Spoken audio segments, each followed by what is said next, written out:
Hi, everyone. So we're going to start soon. You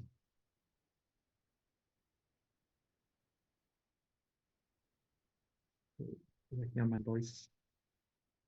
Okay, so we're going to start soon our first webinar. Welcome to it. It's the first webinar organized by the Humanitarian Game Network, that initiative initiated by several universities as McGill and the THQ and Paris Saclay. We are collaborating to promote and help the emergence of new humanitarian game and to address training or raise awareness and such topics. So our main goal will be to, as a first step, to organize each month a webinar as the one you will participate to in a few minutes. And we will invite designers, developers, people who are using or creating games as humanitarian tools. And for the first one, we are hosting Brynen, Professor Rex Brynen from McGill. And he's the author of one of the designer of AFTERSHOCK, a game to train personnel or organization about the response to crisis, immediate crisis. It's a collaboration kind of game with teams, very interesting. And I hope after this webinar, you will want to try it. So I guess that this is the few words I have to present to you, Rex. You are also a professor in political science. I remember well to present you. And you contribute also to other initiatives, also either for governmental organization and also video games, not only board games as AFTERSHOCK. And I think you will speak a bit about both kind of game you are working on. So welcome, Rex. Thank you for your visit. Thank you very much for the introduction, Emmanuel. I'm very pleased to be here. As was said, I'll be talking about AFTERSHOCK, a humanitarian crisis game, which is an analog game, a board game designed to teach people about humanitarian response. But beyond that, I'll also be using that discussion of AFTERSHOCK to make a few other general comments about humanitarian gaming and other ways of approaching it and some of the strengths and weaknesses of all of those. So you get AFTERSHOCK Plus today in the webinar. So as I said, AFTERSHOCK is a board game. It's an analog game. And you'll be seeing it in a minute. It's really designed for entry-level humanitarian training. So for those who are going on into careers in humanitarian response, but also those who are kind of humanitarian adjacent. So it can include students in international development more broadly. It can include those who might be called upon for humanitarian assistance and disaster response, so military diplomats, those who are covering it like journalists. So it's not designed for sophisticated high-level training of people who've already been doing this for a while. I've been involved in games that are intended to do that, but AFTERSHOCK is not that.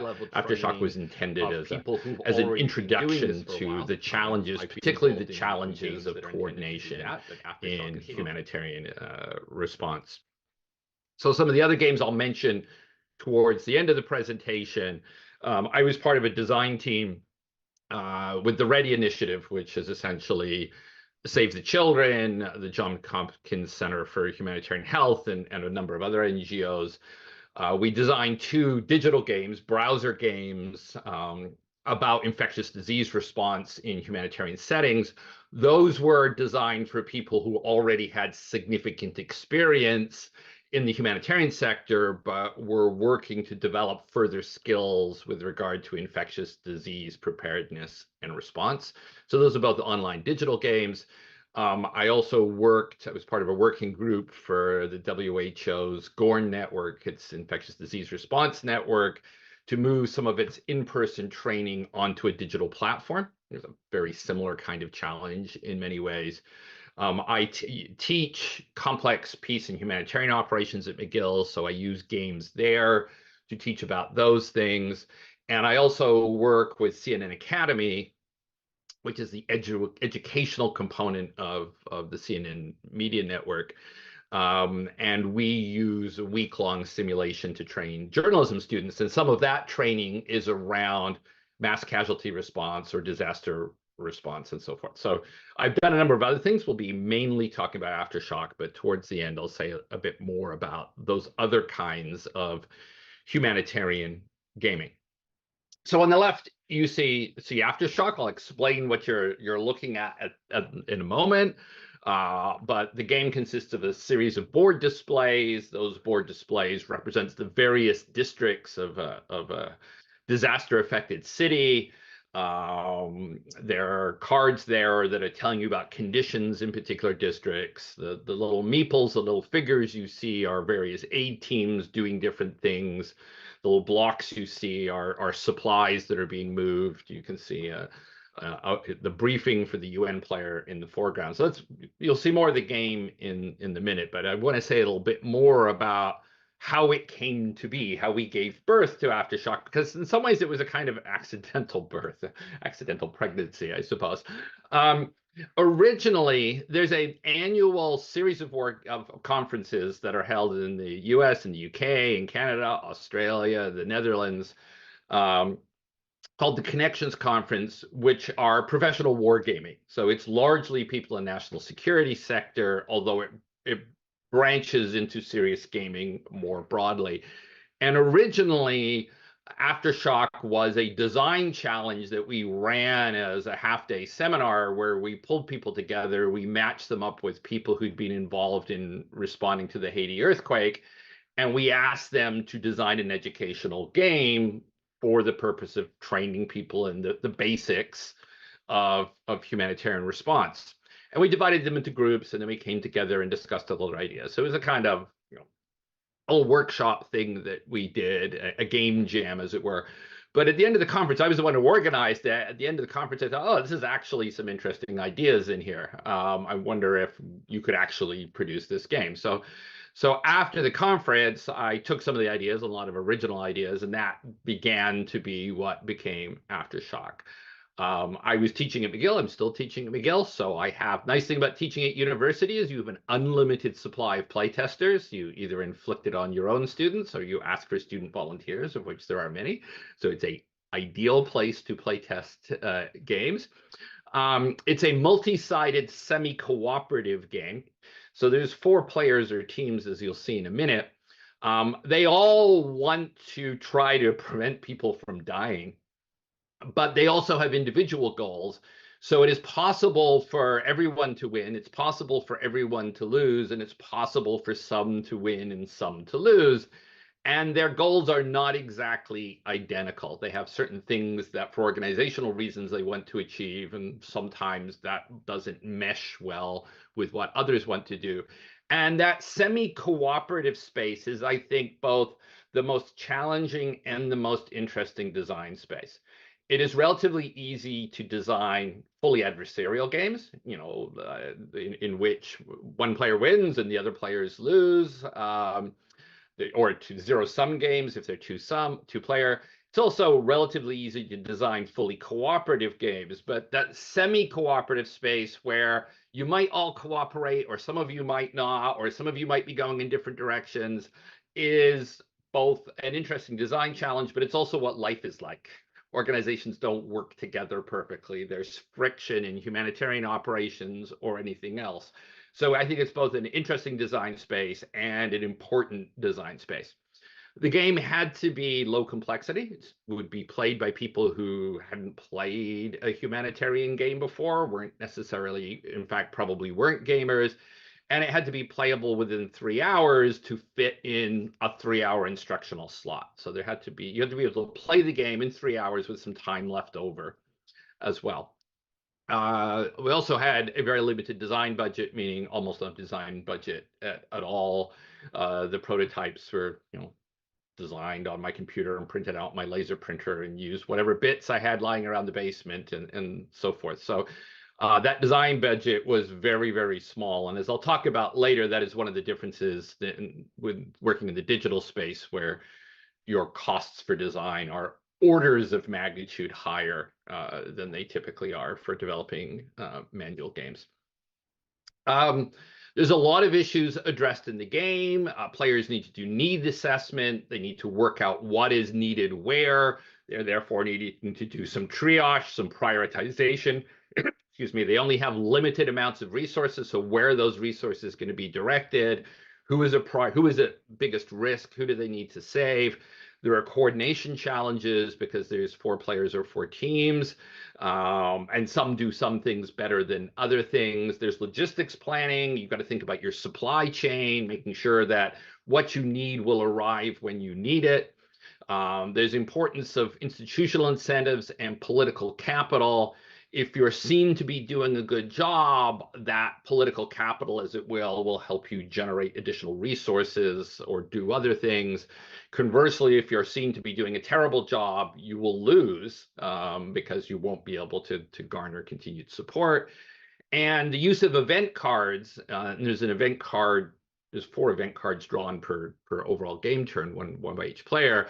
All those event cards have teachable moments on them. So things will happen in the game that are things that the instructor can talk about. They're all drawn from real humanitarian response, although they're set in a fictional environment here. And that, therefore, things that will come up in the game that you want to talk about with your students. In fact, one of the things you could do is you can stack the decks so that as the teacher, the instructor, what's going to come up. The players don't. They never think that you stack the deck. They always think it's shuffled. So they think that the events are random, but you've actually designed the game deck to make sure certain things will come up when you want to teach them for your course purposes. I'll also say, by the way, one other design consideration was it had to fit on a table, but you didn't know what shape the table would be. Because when you go out to train, you have no idea. Do you have tables that can be moved together? Do you have lots of little tables? Are the tables bolted to the floor?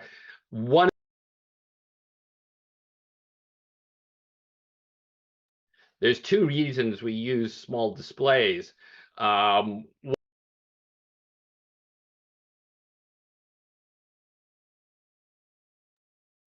other is that you can, I don't know why it shifted to mute suddenly. I got a warning here. You can set the game up in many different ways depending on what your table configuration looks like, which turns out to be very handy. As someone who does a lot of wargaming where you have very large maps, it's a real challenge when you go somewhere and discover the tables are all bolted to the floor and you can't sit them next to each other and what have you.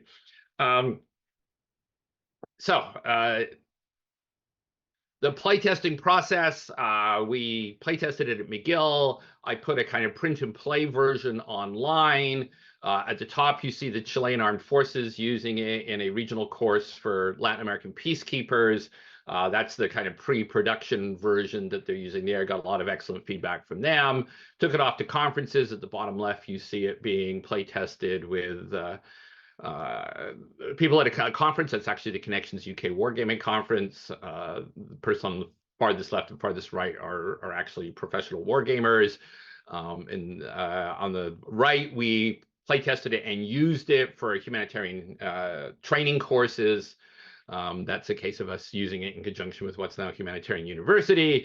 And of course, we did surveys. Were students enjoying it? Were students finding it useful? Did they find it a useful way of learning? And on the left, you can see the statistics. At the top, from when we used it in professional training settings, from the bottom, when we used it with McGill students. Essentially, green is good, and you'll notice there's no red on those bar charts. So we were getting a lot of very positive feedback. People thought that it was very enjoyable. They thought it related very well to the themes that they were learning about. And most importantly, they thought it was a useful way to spend 3 hours, as opposed to the other things they could be doing to learn in those 3 hours. And you always have to think about the opportunity cost of a game. Is it worth the instructor's time and the player's time to spend that time playing a game when they could be doing a whole bunch of other things, having a seminar discussion or listening to a lecture or what have you? once we published it, and it's published with the Game Crafter. The Game Crafter is a print-on-demand publisher. That is to say, when you order the game from the Game Crafter in the US, they print up one copy and they ship it off. The disadvantage is the cost per game is higher than if you went and printed 1,000 of them and had them sitting in your basement and shipping them off. The advantage is you don't have to order 1,000 and have them sitting in your basement waiting to ship them off. So from the game designer point of view, there's zero financial risk. If people want the game, they can go buy it. Game Crafter takes care of processing that. Game Crafter takes care of shipping it. You can set a profit margin. The profit margin is very small, and in fact, we don't take the profits from this. They all go to UN Humanitarian agencies. So several $1,000s have been raised for WFP and UNHCR and UNDP and UNRWA from sales of the game. So none of the money's come back to those of us who were involved in producing either myself as the game designer or Tom Fisher, who is the game developer, got things into the printable version.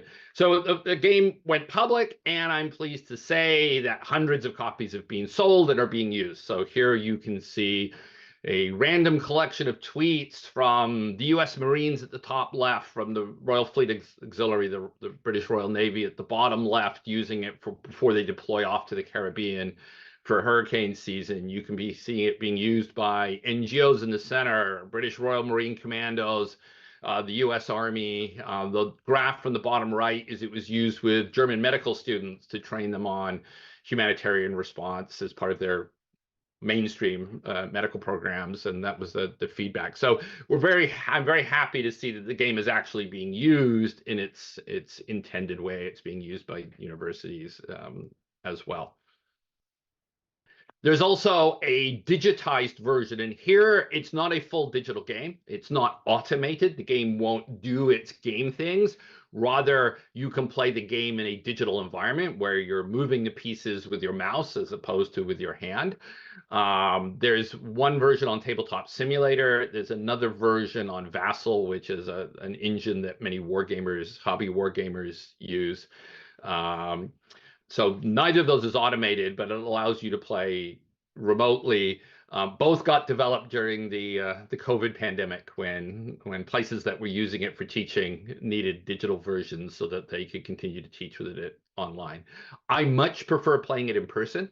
I think in the digital context, you lose a lot of the cross-talking when you're playing it in person, particularly when you're playing in teams. So instead of 4 players, you have 8 or 12 teams of 2 or 3. There's a lot of talking. It's busy.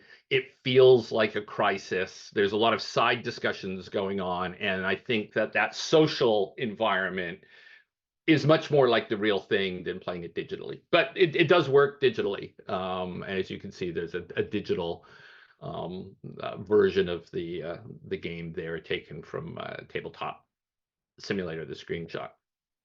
So how do you play it? I mean, I've talked about the game. I'm not going to tell you all the rules, but let's go through some of the basic mechanics so you can understand what we're asking the players to do. So the scenario is set in Karana. Karana happens to be the fictional country that is widely used for training purposes within the UN system. It's used, a different version of it is used by the World Bank, a different version of it is used by the African Union. So there's lots of simulations that are set in Karana, but the Karana is always customized for the user. In the case of AFTERSHOCK, it's a country that suffered years of sometimes violent turmoil, has only taken its first tentative steps to national reconciliation and reconstruction, widespread poverty, weak government capacity, political tensions, NGOs are present, UN specialized agencies are present, including a moderately sized UN civilian police contingent, CivPol contingent.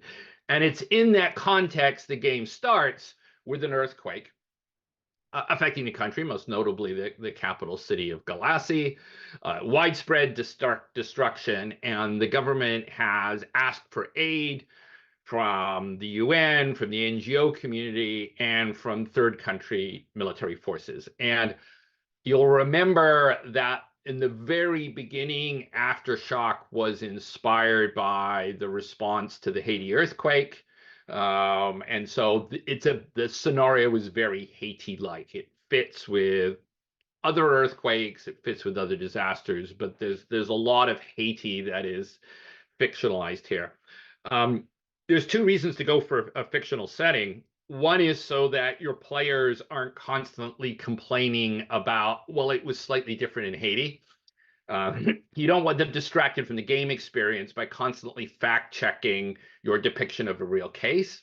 And secondly, you get away from the potential political or emotive complications of having a player who's Haitian, having a player who has political views about Haiti, and that getting in the way of gameplay. So a fictional setting also allows you to engineer the challenges unconstrained by history for the purposes of maximizing educational learning. So lots of reasons why we've set it in Karana.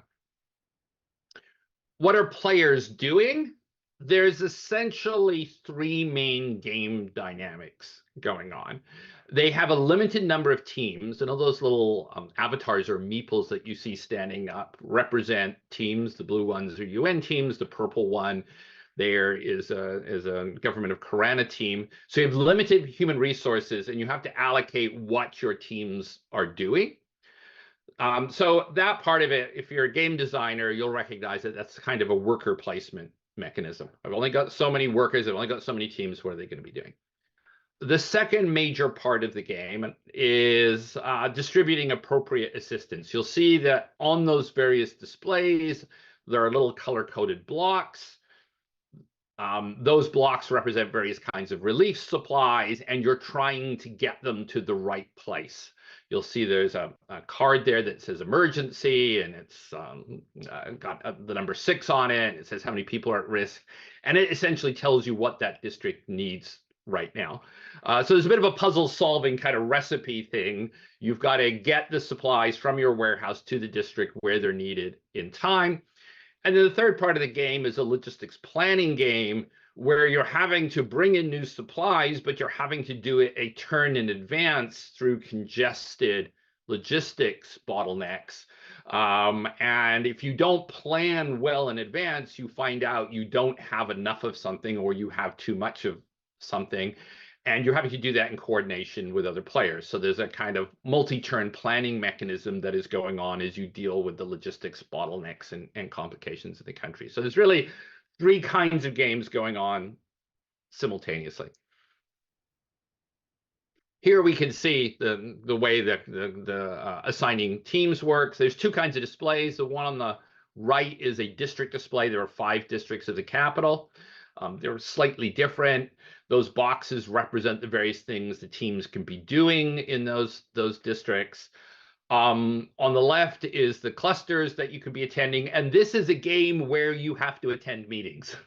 I mean, the players can discuss, but there's nothing more characteristic than humanitarian response than going to meetings.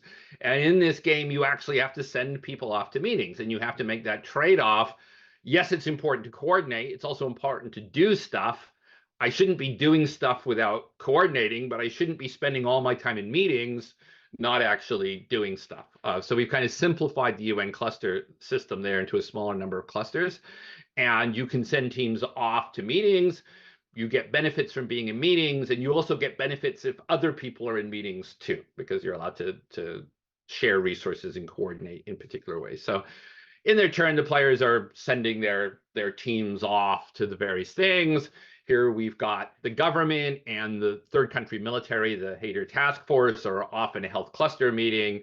The UN is doing emergency relief, distributing supplies in District 1, and an NGO is pulling people out of the rubble, fixing up the roads for access purposes, and so forth. And you don't have enough teams, just like the real thing. You don't have enough people on the ground. You will get more people as time goes on, but through most of the game, you're really short of human resources. So that's that first part of the game. That's the worker placement part of the game. You also need to meet the needs of the at-risk population, as I said, by getting supplies there. And I love this as a kind of accidental image. This is me playing it with students at McGill, and the NGO team just realized they messed up here. And they should have got some supplies somewhere before their turn ended. And this is their moment of realization where they're, oh no, oh God, we forgot to do it. And it just is a perfect illustration of how players can engage in a game and get excited. And I think that narrative engagement really contributes to learning. So in each district, there'll be a card like the one on the right. The number 2 there represents how many points you'll win or lose if those people are saved, or if those people at risk die. You'll see that that district currently needs a medical supply, a wash, water and sanitation supplies, food supplies, shelter. On the left, you have cubes and discs, which represent those supplies. The cubes are just crates of supplies. The discs are infrastructure repairs, so a permanent solution. The cubes are a temporary solution. And you need to get the right stuff there to make sure that those at-risk people, in fact, don't die. But 5 districts, lots of need, limited supplies, limited human resources to get them there, other kinds of complications as well. Third part of the game, supply and logistics. Modeled after Haiti, it's not surprising that this is important. Port-au-Prince Airport only could handle so many flights. The main harbor was unusable for a while. Trucking supplies in was possible, but long and difficult, or at least difficult. So supply and logistics are important here. At the beginning of the game, there's only limited capacity to bring supplies into the country, although you can address that. You can upgrade the airport, you can, repair the port and so forth. And there's a series of displays like this. This is the one for the airport. And you can only bring in so many supplies per turn. At the moment, there's only level 1 logistics. It's just a single black disc there. So the players collectively could only bring in 5 supplies before the airport would be full for that turn. You can put a second and a third black disc there, which would represent repairing and upgrading the airport. You could bring more stuff in. If you bring it in, it goes into your warehouse, and then the next turn you're able to distribute it into the districts. If they're all full, you have to fly the stuff into the neighboring country, and then it takes you an extra turn and extra effort to get it into the country here. The 4 teams, as I mentioned at the beginning, are the government of Corana, the Humanitarian Assistance and Disaster Relief Task Force, that's sort of modeled after the response of the US, Canada, France, and other countries' militaries to Haiti earthquake. The UN, in there you're representing all the UN specialized agencies together, and the NGO community. Now, the game can be played with 4 people, or you could play it solo, but the game is normally minimum of 4 players, but you can play in teams of 2 or 3. So you can play with 8 or 12. I think after playing it many times, 8 players is optimum because you get a lot of discussion going on. You get the possibility for a team to divide its attention, someone doing short-term ops, someone doing long-term planning. You get a lively discussion. 12, you start to get crowding around the table, although it still works very well. And 4 is just not noisy enough. I like the noise and the chaos of a lot of people rushing around the game board. So I think 8 is the sweet spot, but it works fine with 4 or 12. Beyond 12, I think you'd run into problems unless you enlarge the displays of just people being able to see everything at the same time. That, of course, is a potential challenge with physical analog games, is players interacting with the game surface. How do you win or lose? We actually monitored 2 metrics.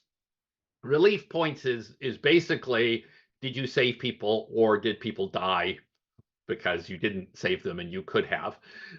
And if that score ends up negative, everyone loses. So here's the cooperative part. If the players don't work together to try to mitigate civilian suffering and death, if too many people die, they all lose the game. That's what we call relief points. But each of the the actors is also being measured on operations points, which is how well their organization is seen to be doing. Lots of things contribute to that or take away from that. And if you end up with negative operations points, it means that your organization is seen as having done a terrible job. That's going to affect political support, or if you're an NGO, financial support. It's going to constrain your ability to operate in the future, as well as ongoing efforts in Corana. And you need both. For a player to win, both scores have to be positive. So the collective goal of humanitarian response needs to be well done, and your organization needs to have done what it needs to do. And the organizational goals are different. So for the government and the UN, it's kind of a relief to development transition, moving from the emergency phase, putting sustainable response in place, getting infrastructure fixed. For the third country militaries, it's actually leaving. They don't want to be stuck there forever. So they need to sort of wind down their operations before the game ends. For the NGO team, they need to make sure that they have reasonable profile, that they're not seen as doing worse than all the other organizations. So they can't afford to have no profile because they live or die from donations and public support. Now, what do you do when you're running it with players? One thing I've really learned is I do not give the players the rules in advance. Because if I give the players the rules in advance, even though they're relatively simple rules, they freak out and they feel they need to memorize every line and they get super anxious. And it works far better if you start playing the game and you explain the rules as they become relevant, particularly some of the things you can't do in this game until the latter half of the game. So there's a whole bunch of rules they don't need to know until they're an hour and a half into the game. So it unfolds very well. Also, the feeling of being overwhelmed and not knowing what you should be doing on turn one is psychologically fits well with the narrative. The players kind of feel overwhelmed on turn one, and then they get a hang of the rules, and that kind of fits the narrative if you've just been hit by an earthquake. You'll remember, of course, during the Haiti earthquake, that the UN headquarters was flattened. And so initial UN response was hampered by the fact that you didn't know if your own staff were alive. Haitian response was hampered by the fact that you didn't know if your family was alive, if you were a government worker, or your comm systems were down, and so forth. So I do not give them the rules in advance. We teach the rules as we play. That works way better, having tried both. We also, and it's written in the rules, you can use a timer and say the game is going to be over in 2.5 hours, regardless of whether you're finished or not, or the game is going to be over in 2 hours. So you can set a timer. That guarantees the game ends at a certain time, which is great for instructional purposes. The game doesn't run on long. It also discourages analysis paralysis. And analysis paralysis is when a player spends way too long taking their move because they're trying to game out every possible option. You don't want that because it slows the game. You also don't want that because it's supposed to be a disaster, and rapid response is important. As soon as there's a clock ticking down, and I usually project one, so they have a real sense of the clock ticking down, you get that sense of urgency. You get that sense that sometimes it's better to act now than to spend forever deciding what you're going to do. Adds to the engagement and the excitement. It's realistic. And there's a bonus to finishing the game on time, and there's a penalty for not finishing the game on time. So it's important to finish the game on time. With all educational games, of course, the debrief is very important. You should never assume a game teaches itself. You have to talk about lessons learned. You also need to talk about lessons you shouldn't be learning. It's a board game. It's a super simplified version of humanitarian response. There are things in it that are not like the real world, and you always need to explain that to players as well, so they don't go away with the wrong impression, as well as reinforcing your learning objectives and the learning elements built into the game. You can play it in a tournament. In my class, I'll run multiple games, and the games will be playing against each other to see who does the best job of dealing with the earthquake. That adds additional level of competitiveness, and my students are fairly competitive. Where you see it, we were actually running multiple games at once. So that's one of the games set up. The players are just being briefed. There's, I think, 3 or 4 other tables there with games on them. What I do is I stack the cards so that each game has the cards in the identical order. so you can do a compare and contrast across the games at the end. Because if game 2 did much better, they did much better not because of random chance, because the cards were in the same order. They did much better because they made better decisions. So the ability to run tournaments or multiple games it has proven very useful. And as I said, there's also a digital or digitized version of the game as well. Lessons learned from designing it, putting it out there, using it for many years now. Game complexity. What you think as a game designer is a simple game is not necessarily simple to your players, particularly if they don't play games. Aftershock is fine. I can count on one hand, perhaps, a number of players who've been genuinely confused throughout the entire game. But it's at the upper, I mean, if we made it much more complex, some players would have just not got it. So remember, if you're a gamer, that what you think is obvious is not obvious to normal people, right? Those of us who design games are not normal people, and we're not designing for other gamers. We're designing for newbies, and you need to play test with newbies. You need to give it to people and have them puzzle out the rules and see if they can play it when you're play testing. It might be a bit facilitator dependent. Now, there's no game mechanism that requires an umpire or a facilitator, right? Just the players can play it. I think it works much better with a experienced facilitator who can be talking through the game and the key lessons as they're playing and add some excitement. So I will shout at my players, or I'll make noises. Why are you taking so long? Help us, help us. Why are you in a meeting? I mean, I'll hassle them to get them in sort of in the zone so it feels like a crisis. The rules are pretty straightforward. We haven't had a lot of issues with people being confused. We did actually run them through a service that GameCrafter has where people evaluate your rules for clarity, and that did very well. I wish I had time to put together a slick instructional video on how to play it, which has been on my agenda for almost a decade now, and I still have not got around to do it. That should be something you do, but I have still not done it. Every time I think about doing it, I have a dozen other things to do. Graphic layout is good and clear. There's probably a few things I tweak. The logistics display has proven, even though it seems evident to me, it's not evident to all players. It's the one I get the most questions about, but that always happens. And we have one game expansion. There's a gender in humanitarian response expansion, which you can see on the right there, which is designed so that it bolts onto the main game without adding a lot of additional rules. It essentially adds one additional rule. We designed it so that we could do a bunch of expansions that would all use the same mechanism for fitting into the game. I've got mocked up one on a more conflictual environment. I've got one mocked up for playing multiple games that are linked simultaneously. I have never got around to designing those two expansions, again, because I'm busy. But the gender expansion works very well. It adds very little to the additional play time. And the mechanism was designed that we could put other expansions into the game if we wanted to. We just haven't had the time to do it. So that's Aftershock. I'm just going to very quickly, for the next 5 minutes, say something about other humanitarian games I've been involved in. And I'm only talking about my games because it's the ones I know, not necessarily because they're the best ones. And although Outbreak Ready 2 was a Games for Change finalist this year, so it obviously is fairly well received.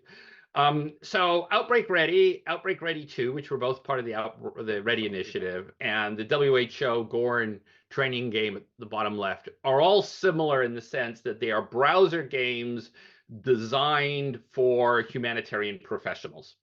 The WHO game is mainly designed for people in public health who are learning about initial infectious disease response. Outbreak Ready is designed for humanitarian program managers. Outbreak Ready 2 is designed for humanitarian healthcare managers. So all three are digital. There are some differences between them. Outbreak Ready 1 is a relatively linear kind of choose your own adventure simulation. Situation comes up, you do A, B, or C. There are some consequences to doing A, B, or C, but it's quite linear. The meetings all come up at a fixed time. It's not very sandboxy. You'll get led through it. That is a unsophisticated game design. However, it turns out it works far better if you're using it in a classroom, which was the initial requirement from Ready and USAID, because it means you know your players are all have had more or less the same experience at a certain time. So you can have them play, stop them after 45 minutes, and they've pretty much all faced the same decisions. The problem with the sandbox, far more fun to play, but people may have gone off in different directions and had completely different play experiences, which if you're trying to run it in a class, like during class time, is a bit more challenging to debrief. You can't really talk about the game until people have got to the end, and then some people will have experienced the game very differently than others. So I think a lot of people playing Ready One say, oh my God, that's very simple. Game design's gone well beyond that. Yeah, but more sophisticated game design doesn't work as well in this particular educational setting, and you need to design for your educational objectives.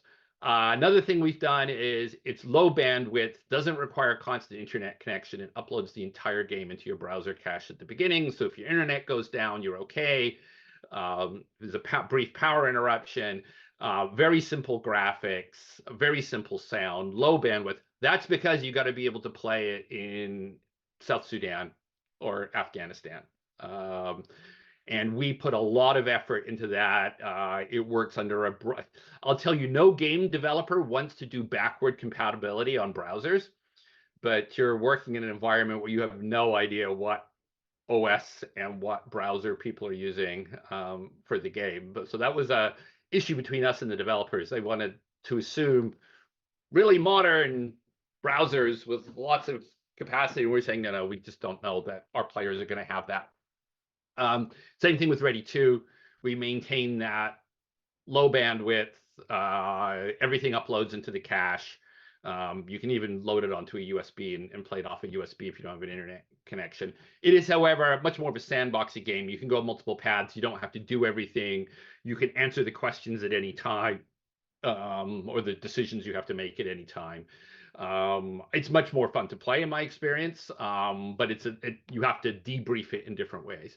One thing that Ready did extraordinarily well is there is a huge amount of teaching material available for this. There are facilitators' guides.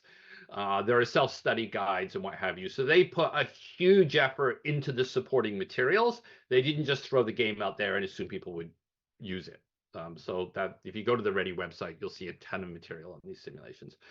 The Gorn game was designed as an initial study of whether games-based learning could replace some of their in-person learning. I'll be frank, I think for what they're teaching, in-person role-playing works better than the game, but the game looks very nice, and it plays well, and so on and so forth. I just happen to think that the way they were teaching these things, the old-fashioned way, is more effective than the digital way. One advantage, though, of doing things digitally is anyone, anywhere in the world can access them. You're not having to send out training teams, and they're not having to get a boxed game. I mean, anyone with a browser and even a really dodgy internet connection can play Ready 1 or Ready 2. The Gorn game has got some higher end audio and things that take a bit more bandwidth, but Ready 1 and Ready 2, you can play anywhere in the world. And that's an advantage over having to order a boxed game and not lose any of the pieces and so on and so forth. I won't talk about it too much, but for 20 years, I ran a complex humanitarian emergency simulation in McGill that was a week long.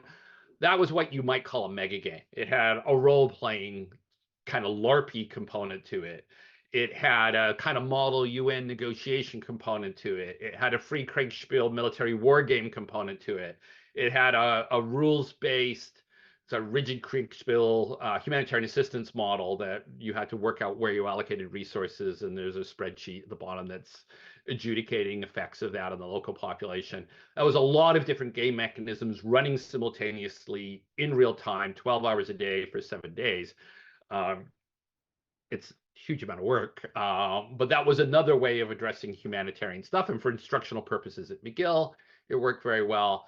And then ironically, that led on to CNN Academy, which is CNN Academy has used that technique now, and in fact, the setting for those McGill simulations, and every year runs for 150 journalism students from around the world, runs a week-long training course in Abu Dhabi. We also now run a week-long training course in Mexico City in Spanish, in which it's kind of a giant LARP.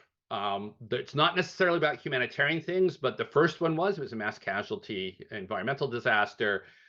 This year's is something different. Next year's, we're partnering with the major humanitarian research center to do a humanitarian disaster setting. It's not official yet, so I can't announce it, but we're doing that. I have the advantage, you'll see at the bottom, I have an entire movie lot that is made to look like a war-torn or disaster-affected city in Abu Dhabi.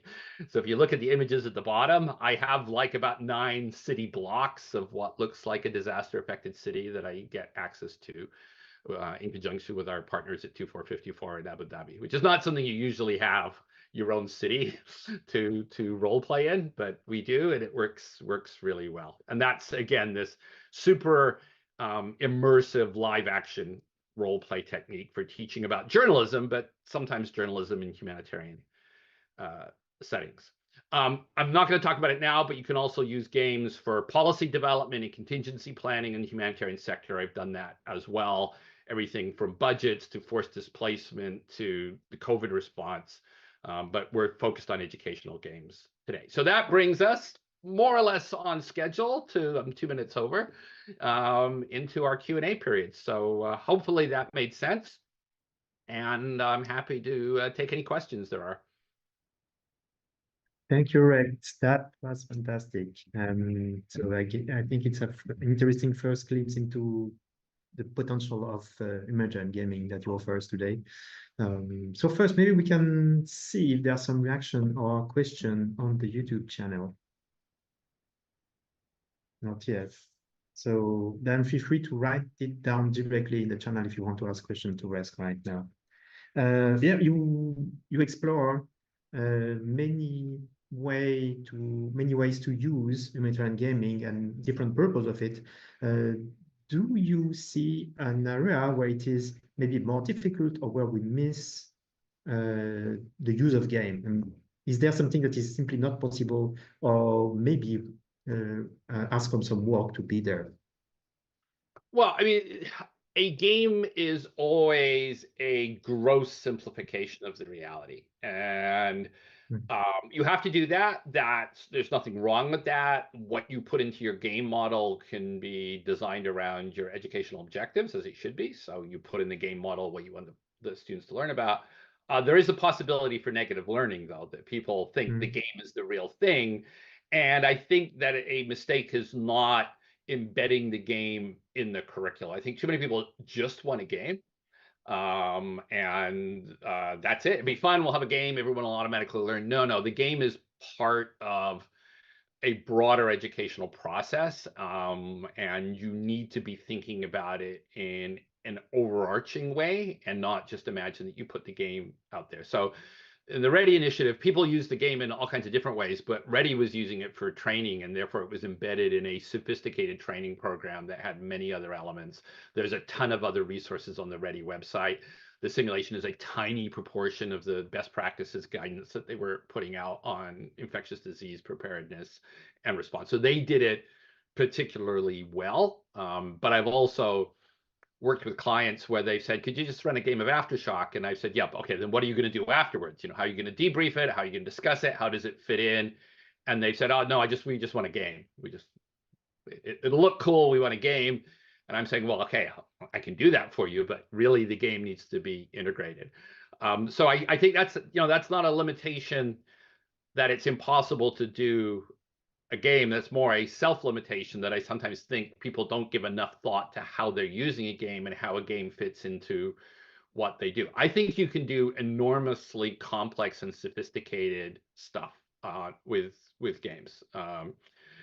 So I'm not sure that there's many things you can't game. There are budget requirements, there are context requirements, there's players. I mean, so different games require different things, but for many years, I haven't talked about it, I gamed Israeli-Palestinian peace process stuff for the negotiations, right? You don't get much more sensitive than that. And that went fine. But again, you were designing around the needs, the requirements, the participants, the sensitivities, the making sure no one stormed out. You had to have strategies in place to manage the fact that people understandably got upset about things because we were doing it for supporting actual negotiations. Not very well, obviously, given how the Israeli-Palestinian conflict has gone, but there is an example of gaming around very sensitive stuff. So I think you can game almost everything, but it's going to require a particular game approach. Yeah. And then also it leads to maybe a second step of the development, and not development, but let's say the life of a game. It's the dissemination. I mean, I guess that for certain games, you face some difficulty to disseminate it and have it played by the people you wanted to play it at the start. Did you face some particular challenges with the dissemination? Yeah, that is always a challenge. So AFTERSHOCK, the thing that probably took it off the most was we were running demonstration games at conferences. In this case, mainly connections conferences, so mainly military war gamers. But a lot of those people do professional military education for a living. They're training officers, and they needed a game to say, okay, this is not your main task, but you might get called upon to do humanitarian response, so you need to know something about it. They started using it very, very extensively. The U.S. Army Command and General Staff College runs dozens and dozens of people through the game every year. And then they started using it to the point that other people started recommending it, and it started taking off, and people started posting about it on social media. With the Ready initiative, there is a problem with people designing digital games. They go on a website and then they get forgotten about 3 years later. They've made efforts to promote it, but like a lot of humanitarian projects, they were on a time-limited funding from, in this case, USAID. So at the end of X years, the project ends. So the website is still there. They thought about sustainability, but there is no longer a Ready initiative. So there's no longer Ready people to go around, promote the game, go speak about it, and what have you.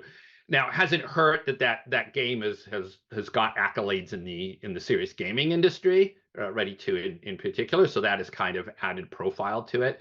It's never bad to be a Games for Change finalist because lots of people pay attention to Games for Change. But that is a problem in the humanitarian sector, that projects are usually one-offs and the funding dies, and then everyone goes on to the next thing, and there's no one around to keep the game going.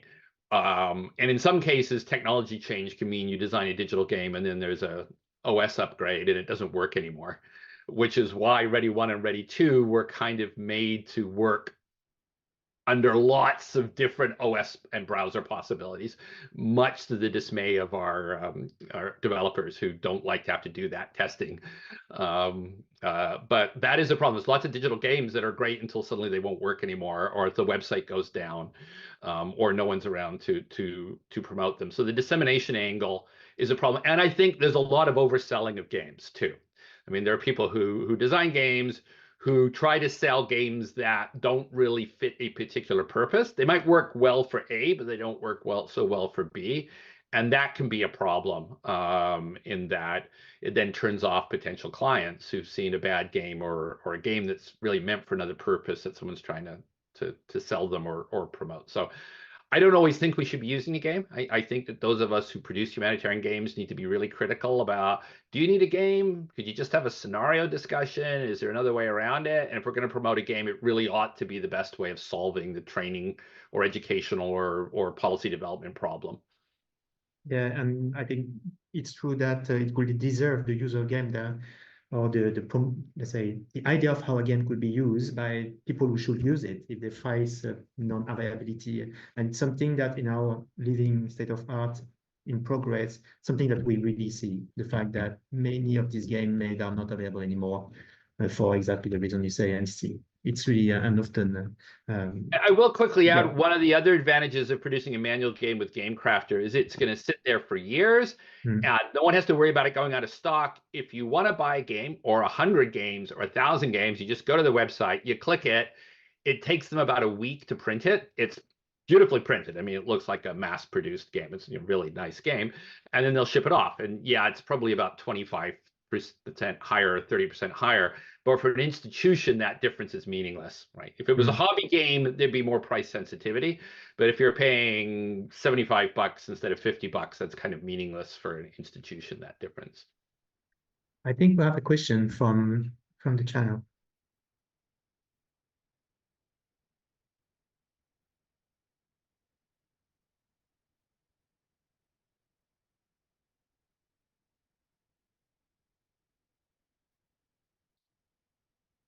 So I think I have found games to be especially useful to teach about complexity, to create realistic stress environments for decision making.